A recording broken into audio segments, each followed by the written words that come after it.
Now it's time to get back to some learning, some insights, some knowledge sharing, and it's time to get back to the panel discussion. Well, as I mentioned, this panel promises to be a really impactful one, and it is going to be focusing on breaking bad habits, how to build a sustainable wellness routine. And to take us through this crucial subject, with a huge round of applause, please help me welcome our distinguished panelist today, Ashley E. Poklar, all the way from USA, the clinical director, the founder of Sentinel Foundation and A. Poklar Founders, a homeschooling mother of 4, a psychologist and educator. Ashley bridges psychology, education, and parenting to protect youth and build healthier communities. And recently named one of the most influential mental health leaders to follow in 2025, she brings a unique perspective on wellness rooted in compassion and resilience. Give it up for Ashley Poklar. Everyone, come on guys, keep it going, keep it going. All right, ladies and gentlemen, moving on to our next esteemed panelist today. It is Mrs. Diana Kraemer, all the way from Singapore, the founder and wellness innovation strategist at DK Wellness, a former professional athlete and global wellness expert. Diana blends science, strategy, and soul to create transformative wellness solutions for brands, leaders, and communities. From luxury hotels to biohacking startups, her vision is to unlock sustainable vitality and human potential worldwide. Please give it up for Mrs. Diana Kraemer. Everyone, come on guys, keep it going, keep it going. Ladies and gentlemen, joining this esteemed panel, we have got with us Dr. Carlos Joshua Libranes, all the way from Philippines, the president of Dentalscape DLDI Corporation, a licensed dentist, orthodontist fellow, and multi-award winning healthcare leader. Dr. Libranes heads dental, behavioral, and veterinary corporations across the Philippines, and he bridges healthcare leadership and advocacy while also pursuing law, showing how discipline and service can truly shape communities. Give it up for Dr. Carlos. Everyone, come on guys. Moving on, joining this esteemed panel, we have got with us Nour Saleh from Qatar, the director of the Human Research Protection Program at Sidra Medicine. With over 16 years of experience in research, ethics, and compliance, Nour is a transformational leader who combines regulatory expertise with people-first leadership. A certified positive leadership coach, she has been instrumental in shaping Qatar's national research ethics framework while empowering teams with empathy and integrity. Ladies and gentlemen, give our esteemed panelists a huge round of applause as this promises to be a massive one. Everyone, come on guys. Ladies, gentlemen, the floor is yours. Thank you, and good evening, everyone. Well, having this panel after this fun exercise, it's very energizing. When did we forget how to be children and play again? So we are here to talk about bad habits and habits in general. What's a bad habit? This is a very close topic for me. I was a victim of having bad habits a few years back. And in here, when we talk about bad habits, what's the first thing that comes to our mind? Something that we do and it's harming us, or it's affecting us in a negative way. And the other thing is we're having habits that we go with what's familiar, not more what's good for us. So if we hear with our panelists, and if we start from Ashley, if you can let us about one bad habit that you had and you broke it to be where you are today. Yes.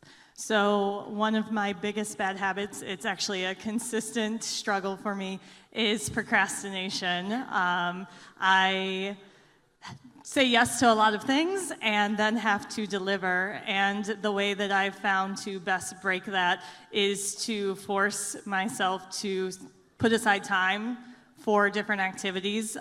We'll talk a little bit about how the brain development works and how habits form in our brain. And what I was doing was getting that high from the stress release through procrastination. And so understanding that helped me to set things up for myself in a way that I got a positive from doing things the way that were healthier for me.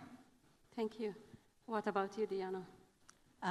My bad habits is rooted from my professional athlete background because I was competing for 15 years as a gymnast. And as professional athletes, we just push through pain and over-perfectionism, and we never really feel that are we good enough? Yeah.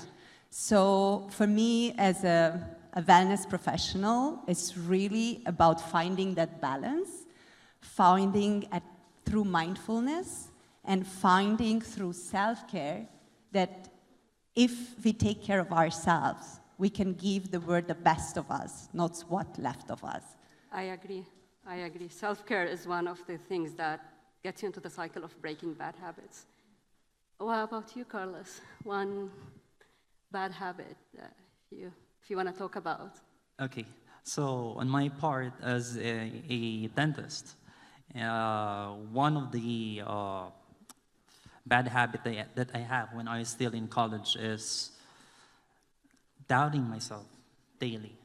So it's because of the external factors, and maybe I'm still very young, and because of my physique, I'm very slim. Sometimes my professors told me that how will you be able to extract the tooth of a patient if you're very slim? So something like that. So I kept on doubting myself. And then right after, I realized that for me to be able to succeed in life, I need to believe in myself. For me to achieve a successful life, I need to believe in myself. True. True. Thank you. Mm-hmm. Believing in ourselves is a key point. Mm-hmm. For me, to be honest, it was perfectionism. I wanted to be the perfect person at work. I wanted to be the perfect mom. And it hit more when I became a parent and I had to leave my kids and go. The last thing that I let go, it was myself. So basically, I was a potato couch by the end of the day. I'm tired. If I'm hungry, I will nibble on snacks. If I don't have time to exercise. And what I thought I was doing, getting my kids to see who I am, for them, it was like, I'm mommy, it doesn't move.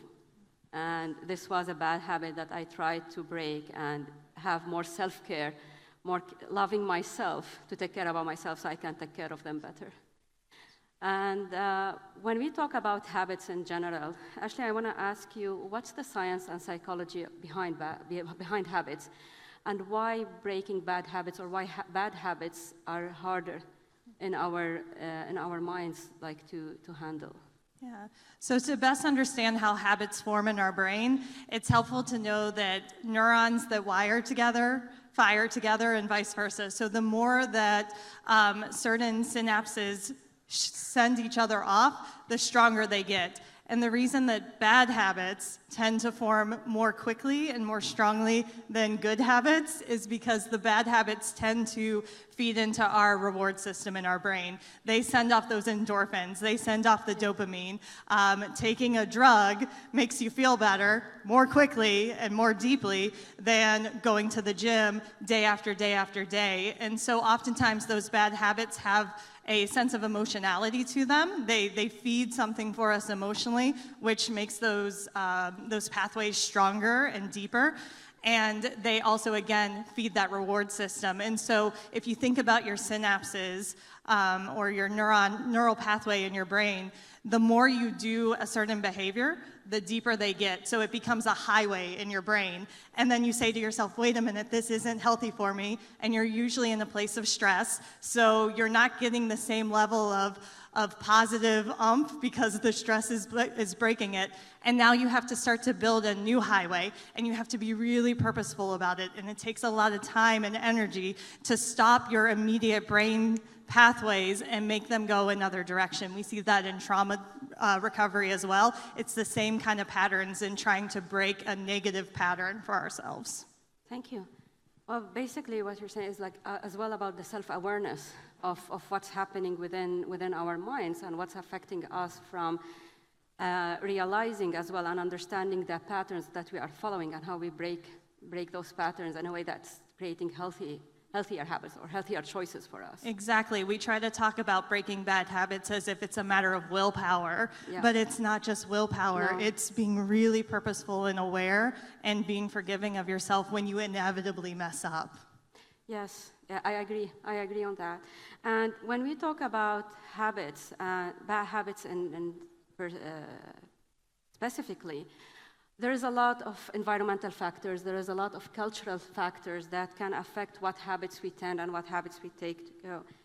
CJ, believing that culture can affect our habits, the habits that we cultivate. What's culture for you? Because you mentioned in your introduction about like how others saw you, and how does the culture contribute to having bad habits or habits that are not helping us in proceeding the way that we should be in a healthier, sustainable lifestyle? Okay. So first, we need to define what is really culture. So let's start with the etymological origin of culture. So culture is derived from the Latin word colere, which means to cultivate, to worship, to till.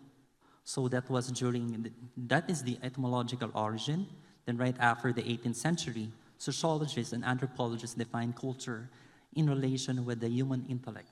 Okay. And after the human intellect, it evolved to the 20th century. And then culture is already defined as a set of principles, behavioral norms, values, and practices characterized by a group of people, accustomed by a group of people, so that forms culture. So with culture, how did it become a culture? So first, it became a behavior first, a single action. Then after a single action, if it is repetitive in nature already, it becomes a habit.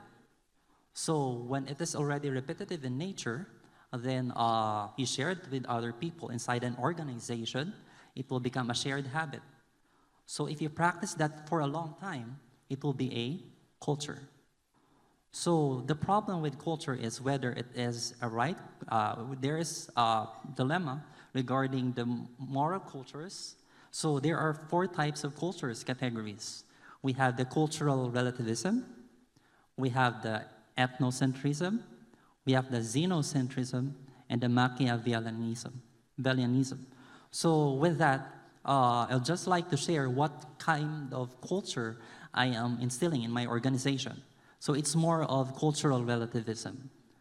I believe in cultural relativism because there is more openness in this type of culture. It does not recognize any single one, but it recognizes a culture of each that will promote intercultural teamwork inside an organization.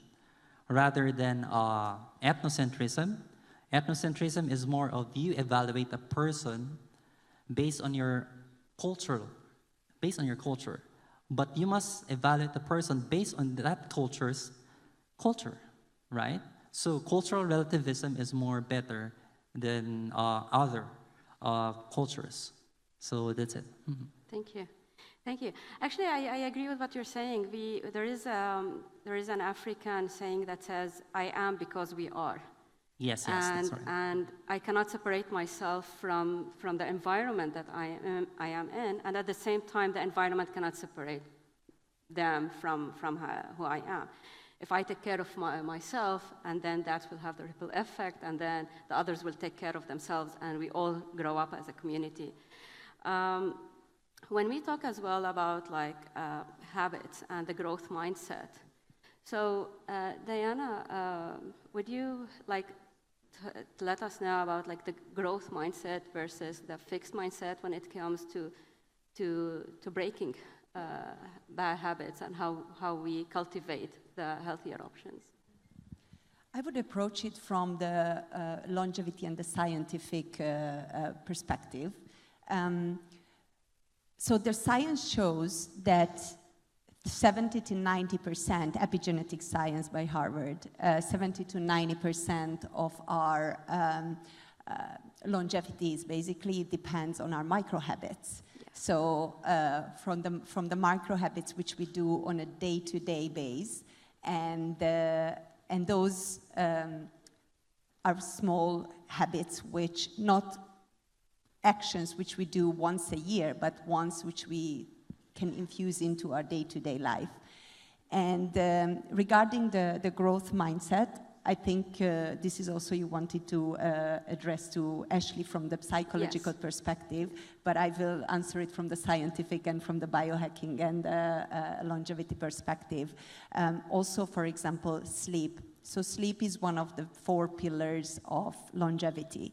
So when we sleep less than 6 hours on a continuous periods of time, that increases our chances for Alzheimer, increases our chances for all-time mortality by 13%. Also, other scientific factors, which was also a Harvard study. It was the longest 85 years plus study. Wow. There was even a book about it, The Good Life. I love that book, which actually also proved that longevity and better health is really about the quality of our relationships in our immediate circles. So that's also another habit, which is by the blue zones, has been also found out that basically all these spaces like Icaraga, Sardinia, and now also Singapore, there are over 6 blue zones now all over the world, that basically the power 9, the small habits of a day-to-day life, the meaningful connections, the plant-based meal, the move every day a little bit, like small exercises. They also have the wine at 5, as per the longevity perspective. I rather not comment that, but that's also bringing people together, a good night's sleep, and purpose is a big part of longevity, and also the growth mindset. So when it comes to habits, it's really comes to habit stacking. So based on the book, The Atomic Habits. So we start small, and then we're building it big. So I usually say to my clients or guests, start with the really small things. For example, just prepare your shoes right next to your bed, like very simple habits. So when you wake up in the morning, when you get out of bed, you almost fall over your shoes, right? So then by the time you would think about what to wear, you're already in your clothes, in your workout outfit. So by the time you realize, you already over with your exercise, you're done with your exercise. So these are like small micro habits. Or in the morning when you wake up, when you're in the alpha state, you immediately start and meditate. So during the day, when you get into a very nervous state, but you can very quickly get back to that alpha state by starting your day with meditation. Small habits, right? Also, the other thing is you brush your teeth with the opposite hand, so you create a new neuro cycle and a new habit as well. So it's all about starting small, and then build that habit stack. Yeah, I totally agree with you, and actually I experienced this myself. I mean, there is a period during the busy life and the busy days that we had, we go into autopilot. So we don't think what we're eating, what we're wearing, what we're moving, as if like we're driving a car. So how many of us drives a car, we don't even realize and notice the other cars that are passing by, and we're thinking, or how did I arrive here? So these like living life consciously is basically making us more aware about our patterns of our habit and what habits are not working with us and how we can move it. Ashley, back to you with the growth mindset and versus a fixed mindset, if you want to elaborate more about this as well. So when we're looking at growth mindset versus fixed mindset, I would go back to that self-awareness. If we're not self-aware, we're already in the fixed mindset. We're already in just walking forward this foot in front of the other. With the growth mindset, you're open to growth, but you're also open to failure. And I think a lot of times it's scary to open yourself to possibly not performing as well as you want to. If I tell my coach that I'm going to put my shoes out and then I don't put my shoes out, I feel like a failure. But with a growth mindset, I see it as an opportunity to ask myself, again, that self-awareness, what got in the way of putting my shoes there? What led to me telling my coach, yeah, I can do that, and then me not doing it, with the full acknowledgement that I will mess up and it's not always going to be enough, but I'm still moving forward. But that takes, again, a willingness to make a mistake, a willingness to be vulnerable, and that self-reflection, which is an uncomfortable space to be. If you're in survival mode, it can be really hard to switch into self-reflective mode. And honestly, for those of you out there who might be in survival mode, it's okay to not be in a place where you can change habits right now. It's okay to take the time to just get through survival mode. Yeah, I agree. And I mean, as an individual as well, I mean, sometimes I wanted to do everything. So I wanted like to lose weight, I wanted to exercise, I wanted to live consciously, but at the same time I was overburdening myself and overwhelming myself because I wasn't coming from a place that I was mentally, or my nervous system wasn't relaxed. And it's basically taking step by step. When we break bad habits, it's not like one line going up. Sometimes we go up, we go down, as long as we're moving forward and we're not like in the cycle of habits. And there is some of you may know about this, but there is this thing called a zone of proximal development. There's this idea or this understanding that we learn best, we change ourselves best, we build new neural pathways best when we're slightly stressed.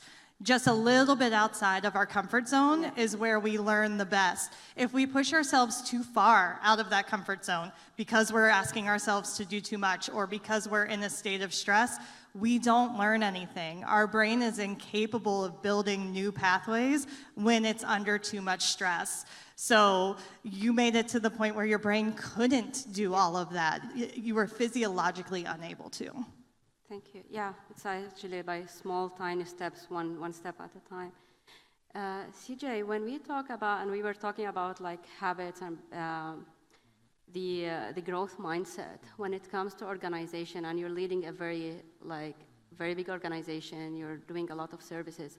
As an organization, how did you break the bad habits that led to a sustainable wellness for your part?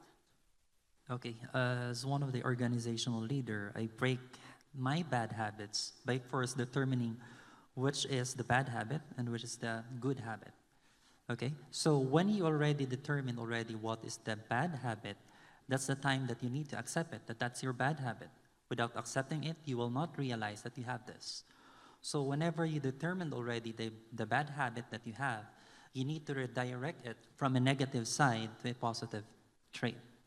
So with that, from a negative trait to a positive trait, it will give you a sense of fulfillment and transformation so that you will be able to evaluate and assess yourself, and through that, you can break your bad habit. Okay. And what habits you broke to achieve this kind of success in the organization? Like what is, if you give us a specific example or something that is spread to your teams as well? Okay. So one of my biggest problem is I always keep on staying inside my comfort zone. So when I stay inside my comfort zone, there was no growth. But the moment that I go beyond my comfort zone, that's where the growth starts. So as we have known that diamonds are made through pressure, so it is also with people. When you are exposed to pressure, that is where growth starts. So with my company, I'll just like to narrate that my company started with $1, with a $1 dream. So with a $1 dream, after 8 years, my company already generates about $5 to $8 million US per year. Wow. So with modesty aside, that in how you lead the organization, there is a lot of alphas. But with that, if you have cultural relativism, that you are open to every culture, that despite of their differences, regardless of their race, regardless of their status, regardless of their background, educational background, you will work on something with one goal, and that is the company's mission and vision, the organizational's mission and vision. And when you work together with respect, regardless of their belief and principles, that's where really growth starts. Wow. So basically lead by example. Mm-hmm. Lead by example. So you're like, people will start following you, and you're representing what habits you want in your organization and the purpose of so it's important for us to have a purpose. It's important for us as an individual and as a team to know where we are going. Yes. Look at each other as a humans, accepting our vulnerabilities and helping each other once one of us is lacking back. Yes. That's a very strong example for what we have. I mean, a lot of organizations sometimes we focus, the purpose would be like more about financial growth, or the purpose, and it's not about the team and the individual of the people and their mental state. Diana, when we have that, do you work with companies as a training, as a wellness trainer, to break the habits or to sustain like a routine, a tradition, and companies, with groups?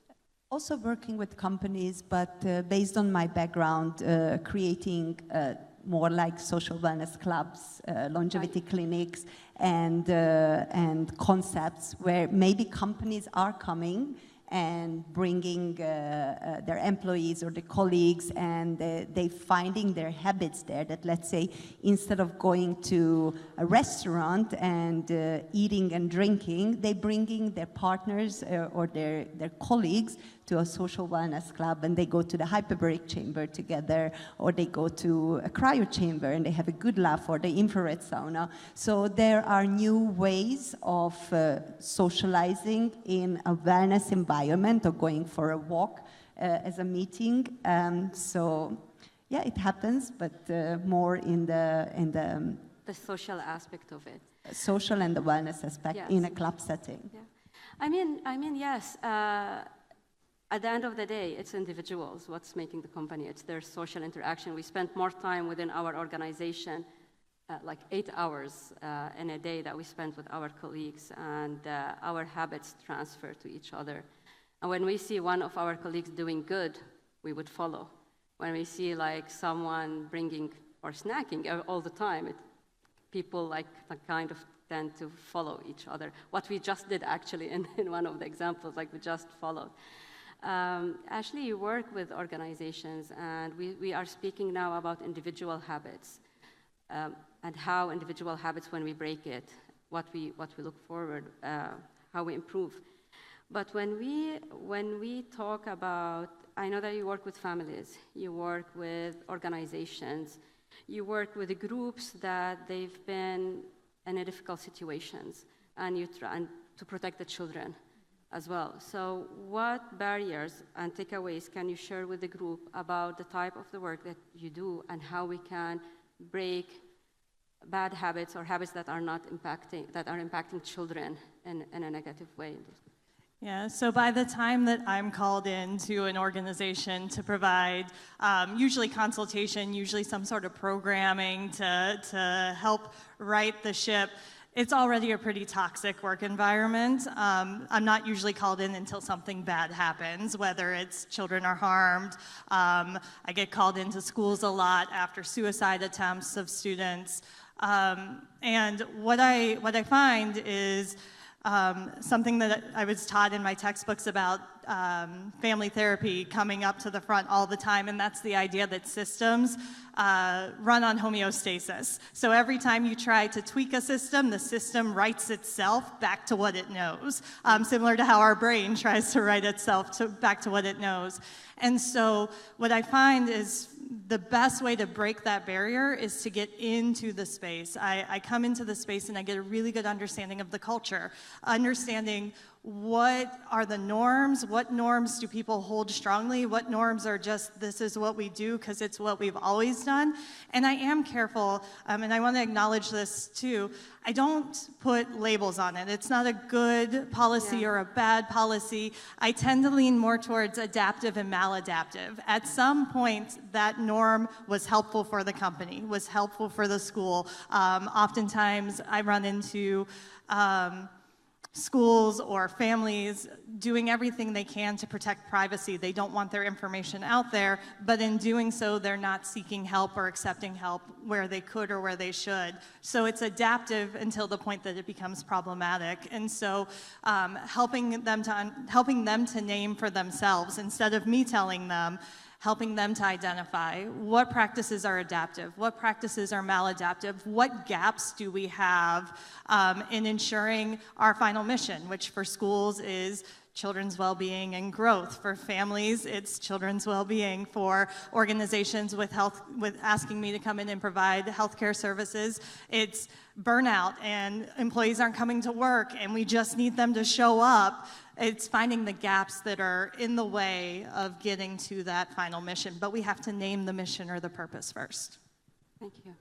And when we reach a stage of having that routine, but for the institutions that are starting now or small or young, what preventive methods, and I would like to hear from all of you, what preventive methods that we can have in place when we are setting up our organization or when we are getting into the community, that we don't reach to a place where we have habits that is affecting us negatively. So I would start with that self-awareness piece. Self-awareness individually and as a team. Oftentimes when I work with families, what we build is an ongoing system that checks itself. So oftentimes we think about it at the very beginning. How are we gonna set up our family? We're gonna have kids, what are our goals? What are our values? What are our beliefs? And that's the only time you have that conversation. You're starting a new company, you think about what are our values, what are our purpose, but then you just keep moving along the company and life happens and things change and values change and the way that we understand the world changes. And so having those repeated conversations, those larger strategic idea conversations or family meetings on a smaller session, and really taking the time to think about those unseen, unspoken norms that we're building. What about you, Diana, like for individuals? For individuals, since I'm a biohacker myself, and I would like to say that because I know that when I say this word, a lot of people maybe already like jumping back. It's such a big buzzword nowadays. But I always say that I was already biohacking before 2000. So biohacking doesn't mean you are in a cryo chamber and freezing yourself to minus 87 degrees. By the way, it's very, very good. I need to try that. But biohacking actually started with professional athletes, monks, and with scientists who were doing experiments on nutrition, on sleep, on performance, and in general well-being. So biohacking doesn't mean always the high-tech technology, because people often say, oh, this is not something I can afford to do it on a day-to-day basis because all these memberships, all these high-tech equipments are just unaffordable, so how can I build a habit around it?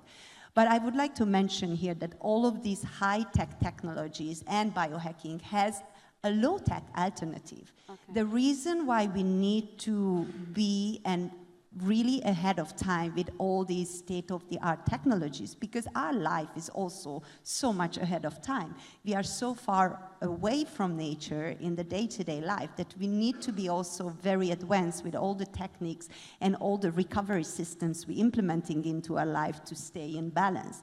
So, for example, I would like to just say a few examples for a high-tech and an alternative low-tech system that we can integrate into our day-to-day life.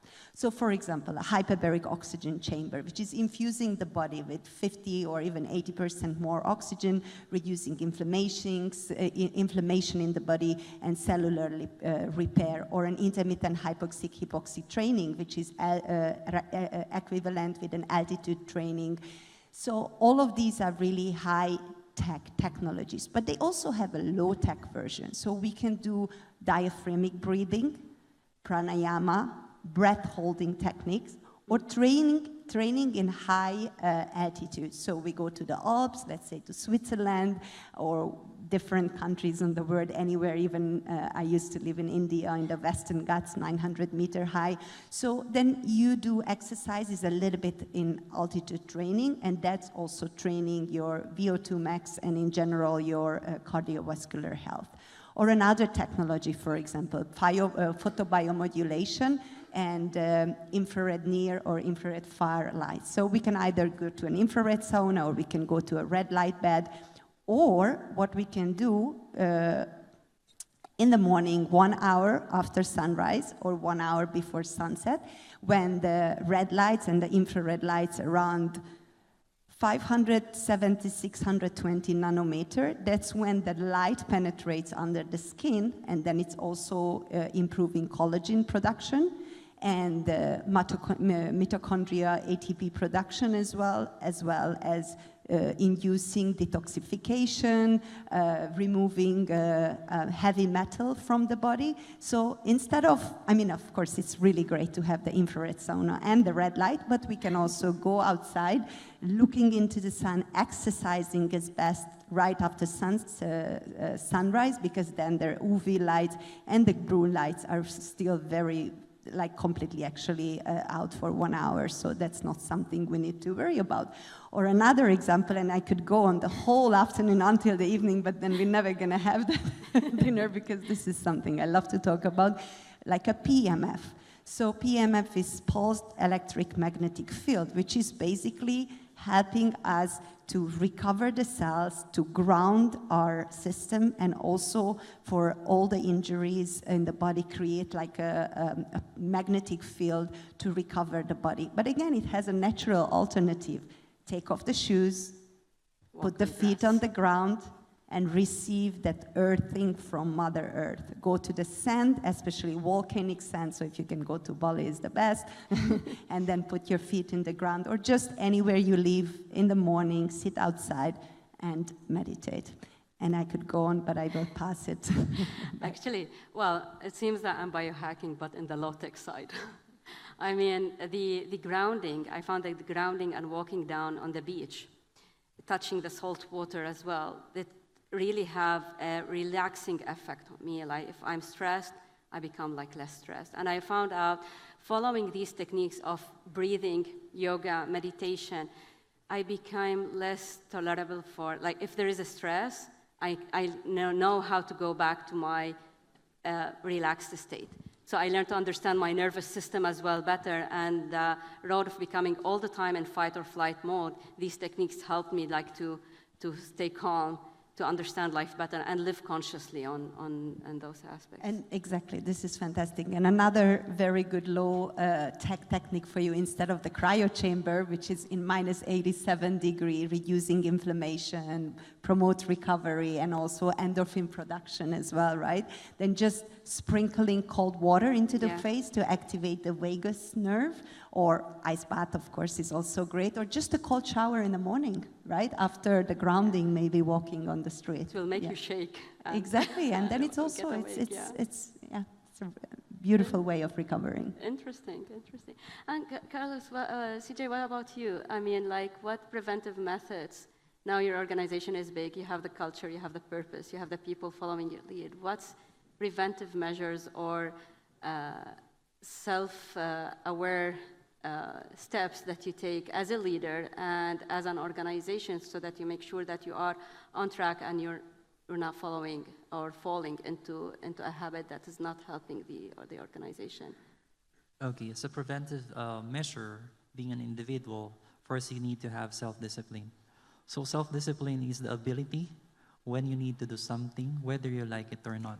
So it's the ability that you need to do something, whether you like it or not, something like that. So that's self-discipline. So in terms of preventive measures in my company or in my organization, I have my own research and development office, that whenever problems arises in terms of habits, in terms of culture of everybody, I have my own research and development department who will search for studies or abstracts that we can apply in our organization. So aside from that, I have also my human resource department who checks the bad habits. And one example is there is a branch. I have a clinic wherein there's a sort of culture, but it's more of a negative culture. So the question with that is, how will you be able to penetrate your mission, vision of your corporation if that culture is with a negative side? So from my resolution with that kind of culture, which is more prone to negative culture, it's because of the leader of that certain clinic. So with the legal maxim of el que es causa del mal causado, he who is the root cause of the cause of the evil cause. So meaning you need to reassign the leader of the specific clinic to another department or another clinic. So with that, the culture of everybody will change because it's the leader who influences such culture. And with that, there's this disband. When you disband such culture, well, it will transform to another culture. But I told the HR department that make sure that the culture must be aligned with our organization. Well, I agree. I agree because leadership is a key. Yes. And people usually follow, and leadership comes by, I mean, it's not just a title, but people look for the leader when they have the title or we report to the person. And I think we discussed here like a lot of concepts about self-awareness.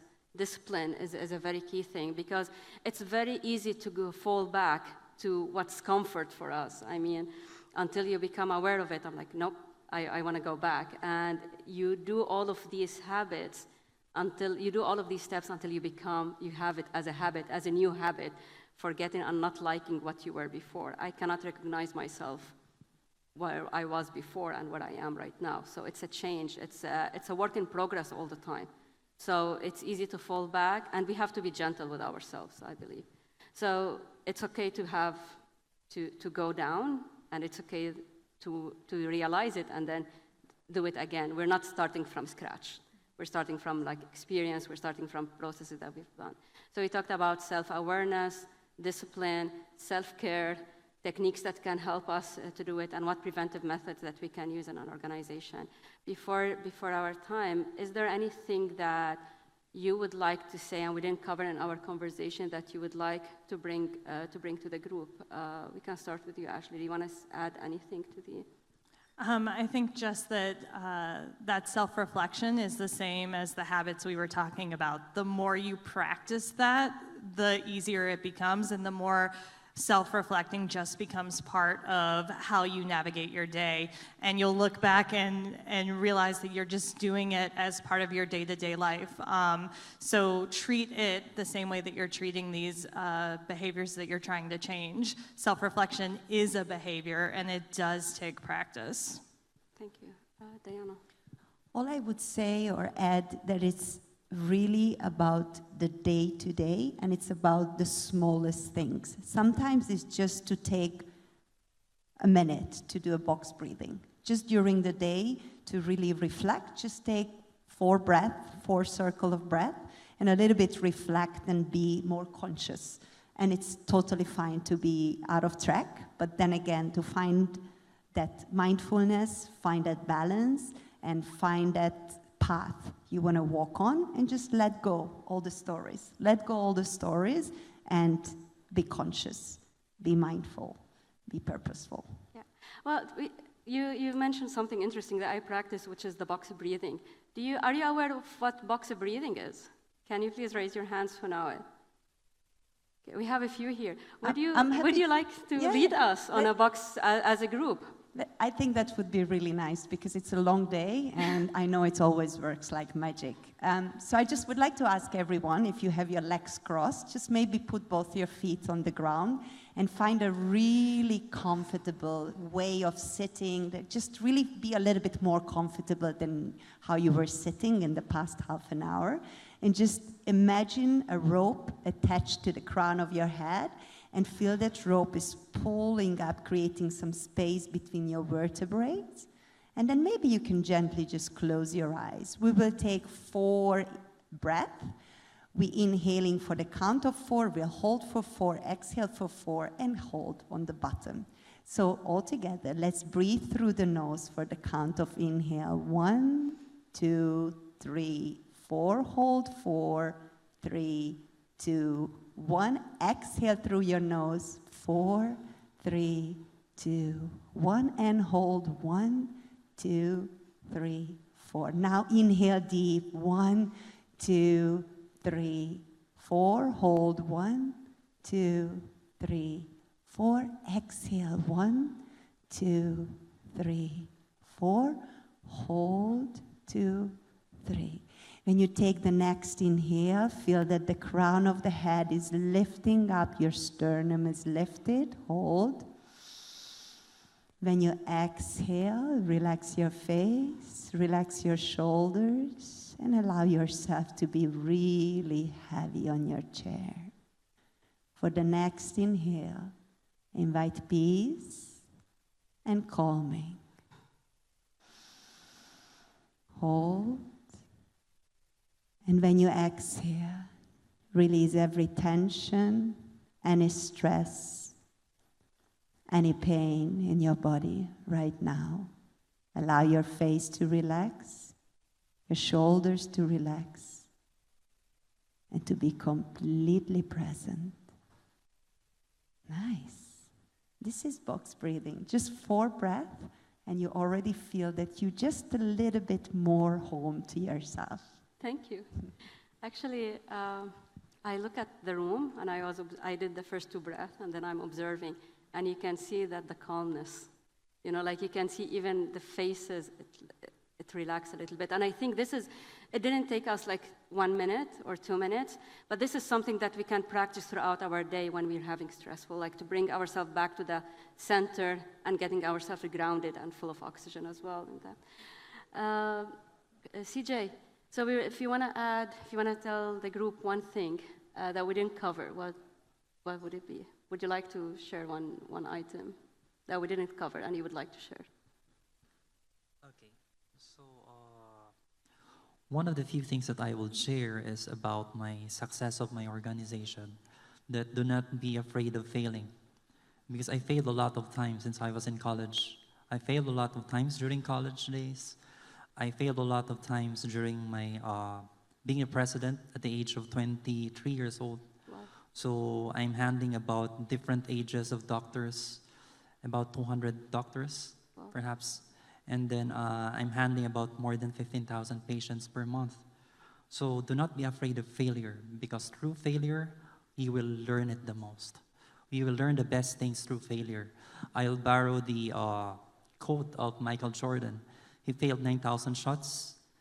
He failed 300 games. He kept failing and failing. That's why he succeeds. So in terms of my organization, there has been a lot of failures, a lot of scenarios where I think my company will already close, but because of the experiences that I have from the recent ones, because of the people I have around me, they've helped me. And then that's why the total summation of every effort that I have in my organization, that's why, because my company is here right now, being recognized by Fluxx Management. I'm admiring actually all of your effort at a young age, what you've been doing. I mean, I wouldn't say failure is a failure, it's a stepping stone towards success. I believe that we fail when we stop trying and we stop doing to move forward. As long as there is progress, there is failure, and then there will be success. And we're not starting from scratch, we're starting from experience the next time we start. I think that's it. We have like 6 minutes left. If there's any questions from the audience you would like to ask us. Yes. Sorry, we have here.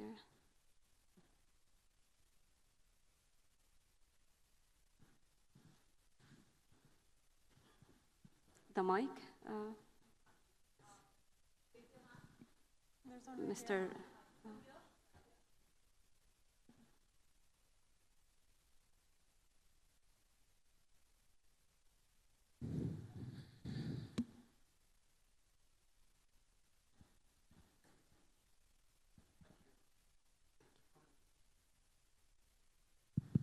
Thank you. It's a common 10 question. I mean, that was a very comprehensive, insightful session. Since we're talking about, mind and behavior, my understanding, we're talking about, a mode of training rather than, forcing, some sort of intervention. I'm a bit, concerned about using, breaking bad habit, because, that sort of a forcible action is completely against, this concept. How would you view if you use an alternative, word, let's say, replacing? Or if this is a bad habit, this should be completely eliminated, or this should be changed, right? And, it goes hands in hands with a very common principle, a very common proverb, quoted and attributed to Nelson Mandela. I never lost. I either win or learn. I think we're talking about, the same conceptualization. That was my comment and question at the same time. Okay. Appreciate it. Anyone would like to ask or I would answer? I would agree. Yeah. Again, I'm not a fan of using anything value-laden with clients. It's a quick way to get them to shut down on me. And if we're trying to rewire the brain, we have to replace it with something else. We can't just stop the firing. It's going to hit action potential, and it's going to fire regardless. So we have to build a new pathway for all of that action potential and synapse, like one right after the other, to actually have somewhere to go. And when we're talking success for clients, I have never seen success just asking somebody to cold turkey turn something off, but I've seen a lot of success in let's breathe a few times before we do that behavior. Next time you feel that way, just do 2 breaths, and if you still engage in the behavior, that's fine, but we're teaching them to slow and to give them space to self-reflect and possibly choose a different pathway. Thank you. I also would like to comment that, but from the nutritional perspective of the wellness angle, I think it's a very good example. If you tell someone to stop a habit, let's say stop eating burger, then you create a void. That person will crave for a burger. I never tell my clients stop eating a burger. All I tell them, have your burger, but instead of a fry, have a big salad and eat the salad first.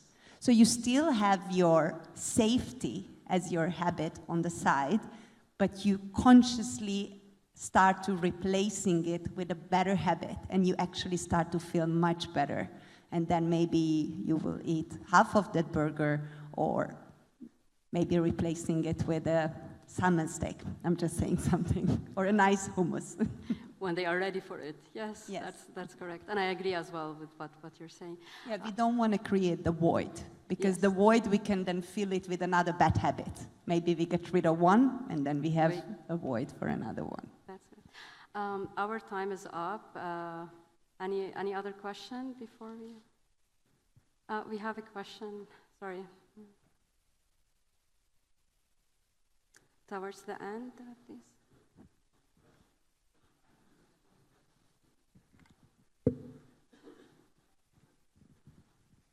Good afternoon. Thank you for an amazing panel. Dr. Diana Richardson from the UK. And I just wanted to ask each of you, because you're all global leaders, what has been one of your fail forwards, your first attempt in learning, where it's been pivotal in your career that you've had to overcome an obstacle and turn it into an opportunity? For me, I wouldn't say it was my career. I believe like my biggest thing that brought my awareness and consciousness to how I'm living was my kids. Is like what example I want to put for my kids as a role model. So I wasn't practicing what I was preaching to them, being active, exercise, eat healthy. So that was my thing and it affected as well like my career, my days, because I was leading with a conscious living. CJ, do you want to cover or? What's the question again? She was asking about like one failure that we did, and we had to break it in order in our career. How we did it, right? That time we failed forward. That time we failed forward, yeah. Okay, for me, in terms of my career, I have been juggling. I have too much in my plates because in my organization, I am a full-time president of the corporation, and I'm also a full-time student in a university in a law school. So at the same time, also a full-time dentist treating patients. So it's a lot on my plates. But despite that, if you have a purpose-driven life and you serve everything with a purpose, I think that's what motivates me to be more of moving forward as an organizational leader in my organization. Well, thank you. Thank you, everyone. Our time is up, yeah. Thank you. Thank you. Thank you.